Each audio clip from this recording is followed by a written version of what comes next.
Welcome back to Face Off, and we got the crew back here. We're going to now strive away from the NFL because apparently there's some other big news going around, and it involves the MLB. I heard something about like a pitcher being signed to a team. They didn't really detail it much on ESPN. Do you guys want to fill me in? You guys know it. Cliff Lee signed by the Phillies, and it's probably made this campus erupt with corny nicknames, which we will get. I love that flag. That's awesome. I love that flag. That's just hilarious. This one's better. Where? This one. You know again. what? You know what that reminds me of? Willie What a Mays. jerk! I love Willie this guy. Mays. The basket Willie catch. Mays used to just do that like up lazy catch. Whoop. Okay. So anyway, is he gonna? This is the one. Is he gonna Boom, do this watch again? This. He actually has done that again. He did it a second time this past season. No, is he gonna do it again though? Is he gonna make the World Series again? I don't know, man. It's too soon to tell. There's 162 games But your left to be reaction played. then? Well, I mean, you're being reasonable about reactions. I'm working on it. We need crazy reactions. I'll take this while he's working on that. I am still in shock. I've been hearing the past 2 weeks about the Rangers and the Yankees that's fighting all talk. for Cliff Lee. The Yankees had a 7th year. Can the Rangers counter? And then at 1:30 yesterday, I come back from work, go on ESPN.com, and all of a sudden, the Phillies have a chance to sign Cliff Lee.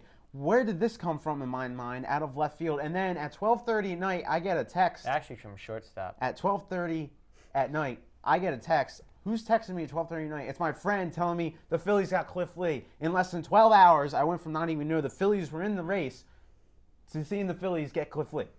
It's what is this? Yeah, but ESPN thought that Derek Jeter was going to sign with the Yankees for a while. So, your thoughts? I was ecstatic. That's my thought. For one, I mean, I got the text message about the same time as he did. My exact text message was, "Dust off your Cliff Lee jersey. He's back." That's exactly what I did today. I'm kind of like in shock with him because if I'm not mistaken, Ruben Amaro like 2 weeks ago said they weren't talking to many big name players. No big moves. Yeah, He said it. He said it to CSN what? You know what he did? 2 weeks ago. He pulled something out of his sleeve. He's been saying that all off season. My reaction is because I don't know if you know this. All Philadelphia sports fans have been conditioned to, when it comes to Cliff Lee, think in headlines. You know, it's unbelievable, serious. My first thought was seriously. Yeah. LEE. That was my Facebook status. I don't believe it. I don't believe it. We don't have room in the salary. We already have 3 aces on the team. We already let him go once. There was no reason for anybody to believe that Cliff Lee would be signed by the Phillies, and then he was. I feel like I'm gonna wake up, and it was all a dream. I really feel that way. No. Unbelievable. No, not gonna happen. Well, I'm not a Phillies fan, so I'm not. It's still crazy. Smart move. That's all. Yeah, but you are a Yankees fan, though. So what's your reaction? I respect the move. I really do, because he wanted to go to the team he wanted to. It wasn't all about the money. Okay, this was actually about, you know what? I feel like I have a cause to go for this team. You know, I'm the guy where if someone came to me and like I was a college basketball player and they're like, no, don't come play at Duke. Play at like I would say like maybe like an A10 school like St. Joe's, who if with a star player would have an okay chance of making the Final Four, maybe outside shot of the finals, be like, come with this team. We'll try and do the impossible. Not to say the Phillies are like that, but I would like to get the kind of the underdog story. And here, kind of the underdog story with the Phillies under the radar. But I respect it. In the microcosm, it's like signing with the Phillies as like an underdog thing. But if you look at the macrocosm, it's like he's joining the Heat. It's like he's joining the Miami Heat. Like this is legitimately, it's too soon to tell, but it is the implications of this could possibly be the best rotation in the history of baseball. Hyperbole much, but we'll see. No, I'm saying that's why I said it's all speculation at this point, but better than what Pettit, Cone, like better than anything we've seen. Right now, the best thing we can try and compare it to in terms of speculation is the '90s Braves, which we'll see in the future. Glavine, Smoltz, Maddox, but this is for on paper.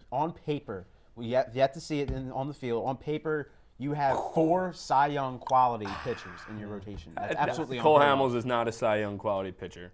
And he's at his best. He is. He doesn't have a trophy. I'll take him as a 4th pitcher though. I hate I'll to take him as a number 4.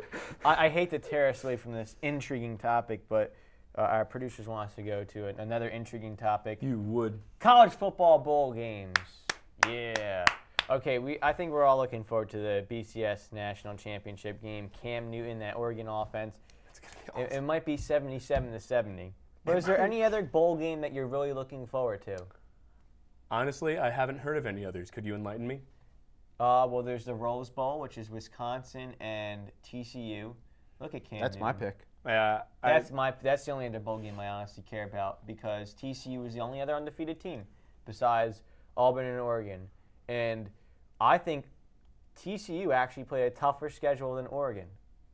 Now, if I think of the two played on the field, Oregon would win, but we would never know that because they don't allow it. So I just want to see. Is crap. Yeah, I want to see how TCU handles a month off after not being given the BCS National Championship game. Do they still come out and give a full effort? I think they come out and give more than a full effort. Yeah. I think that TCU comes out foaming at the mouth. And you know what? If that happens, I really want to see what happens because Wisconsin, they once hung 80 this year on a team. So that could be good. Matt, any choice for you? I just literally just watch them. I realize if you get anticipated over a game, one big game, it kind of is disappointing. You're always going to have that one good game, and I don't know what it is You're yet, just going to wait. I'm just going to watch and just wait for enjoy the the bowl games. series. Yeah, sit back. That's why they play. Sit back in the couch and watch.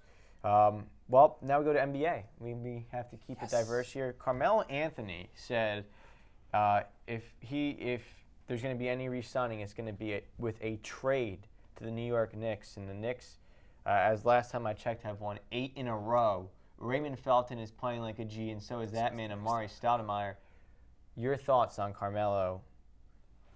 What do you think about it? Is this the right pick? I think it's completely classless to demand a trade to a specific team. However, I think Carmelo would be a great fit in New York, just like his personality. He's a big personality, you know. I think he'd do very well in New York under the spotlight. What he said. Yeah. I agree. Round robin there. I put the words in everybody's mouth. Now we gotta finish off this segment with gifts. If you have one gift to give to any sports figure, what would it be? I forgot about this. I'll start. This will be a little out there, but I'm a Cowboys fan, so I will give Tony Romo a new scapula so he can start playing for us again. Oh, well, this year's over anyway. What would I? You know what? Oh, man, this is tough. Any athlete. Put me on the spot here. Put me on the spot. Man, I got a really good one. Right. Okay. Go. I would give LeBron James, are you ready for this? A heart, Oh. some brains. Oh. What's the other one? Some courage. Yeah.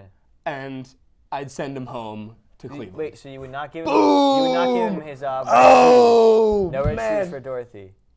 It was a Wizard of Oz thing. I know, no red shoes though, for Dorothy. That wasn't the gift that she got from. She got to go home. She got to go home. She wanted to go home. You know what? There's no place like home. Yeah. I really blew that out of the water, I think. You know what? You hit the home run. I was reviewing the wrong area. Oh, man. I really did hit a home run there. I'm going to give a Band-Aid and a pink slip to Brett Favre.